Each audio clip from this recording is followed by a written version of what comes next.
सत्यनारायण की व्रत कथा चतुर्थ अध्याय। सर्वशास्त्र ज्ञाता सूत जी ऋषियों और मुनियों को आगे की कहानी सुनाते हुए कहते हैं, राजा की आज्ञा के बाद वो साधु अपने दामाद के साथ घर की तरफ निकल पड़ा। कुछ दूर जाने के बाद रास्ते में उसे एक व्यक्ति मिला जो डंडे के सहारे चल रहा था। वो व्यक्ति असल में खुद सत्यनारायण भगवान जी थे। उन्होंने उससे पूछा, हे साधु, तुम्हारी नौक में क्या है? ये सुनकर वैश्य हंस पड़ा और अभिमान भरे स्वर में उसने कहा, हे सज्जन, आप मुझसे ये प्रश्न क्यों कर रहे हो? कहीं आपको मुझसे धन लेने की इच्छा तो नहीं? अगर ऐसा है तो मैं बता दूं कि मेरे नाव में तो आपको केवल बेल और पत्ते ही मिलेंगे। वैश्य की इस कठोर बोली को सुनकर भगवान ने कहा, ईश्वर करे तुम्हारी वाणी सच हो जाए। ऐसा कहकर वे कुछ दूर समुद्र किनारे जाकर बैठ गए। अब उस वैश्य साधु ने जब अपनी नाव की ओर देखा तो वह दंग रह गया। उसकी नाव में रखे सारे वस्त्र और आभूषण बेल और पत्तों में बदल गए। ये देख वैश्य बेहोश हो गया। कुछ समय बाद जब उसे होश आया तो वह बहुत दुखी हो गया। तभी वैश्य के दामाद ने कहा, पिताजी आप चिंतित न हो, ये सब उसी व्यक्ति के अभिशाप की वजह से हुआ है। हमें बिना देर किए उनके चरणों में गिरकर माफी मांग लेनी चाहिए, तभी जाकर हमारा ये दुख दूर हो सकेगा। अपने जमाई की बात मानकर वैश्य उस व्यक्ति के पास जा पहुंचा और विनम्र स्वर में बोला, मेरे अपराध के लिए मुझे माफ कर दो। इतना कहकर वैश्य जोर जोर से रोने लगा।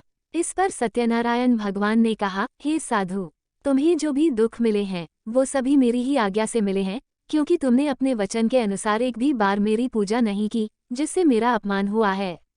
इस पर वैश्य ने कहा, हे भगवान, आप तो सर्वशक्तिशाली हैं, आपके रूपों को कई देवता भी नहीं पहचानते, तो भला मैं कैसे आपको पहचान पाता?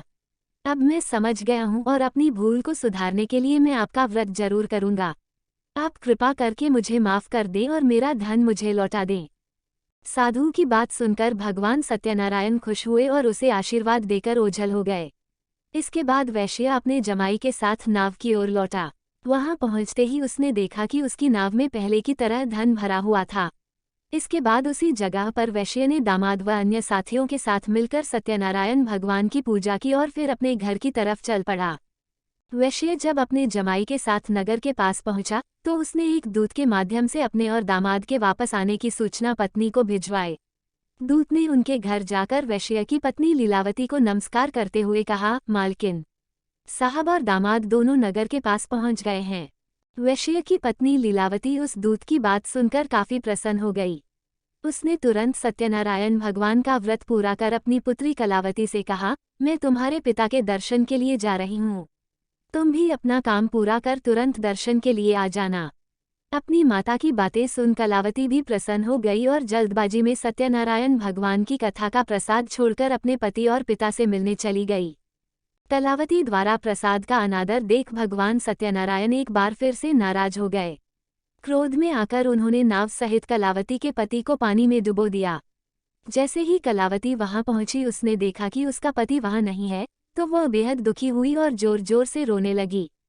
इधर वैश्य अपने जमाई को डूबता देख एक बार फिर से सत्यनारायण भगवान का स्मरण करने लगा। उसने प्रभु से प्रार्थना की और कहा, हे ईश्वर, कृपा कर मेरे परिवार से हुई भूल को माफ कर दें। साधु की प्रार्थना सुनकर सत्यनारायण भगवान ने कहा, हे साधु, तुम्हारी बेटी ने मेरे प्रसाद का अपमान किया है, यही कारण है कि उसका पति ये दंड झेल रहा है। अगर वो वापस घर लौटकर मेरे प्रसाद का सेवन करती है तो उसका पति सकुशल वापस लौट आएगा। इतना सुनते ही कलावती तुरंत घर के अंदर जाती है और प्रसाद का सेवन करती है। प्रसाद खाने के बाद जब कलावती दोबारा अपने घर के बाहर गई, अपने पति को सही सलामत पाया। इसके बाद साधु एक बार फिर से अपने परिजनों के साथ मिलकर पूरे विधि विधान के साथ श्री सत्यनारायण भगवान का व्रत करता है। पूजा के बाद वह सुखी सुखी अपना जीवन व्यतीत करता है और अंत में वह इस लोक का सुख प्राप्त कर स्वर्गलोक चला जाता है। इस प्रकार श्री सत्यनारायण भगवान की चौथा अध्याय समाप्त हुआ। वीडियो देखने के लिए धन्यवाद।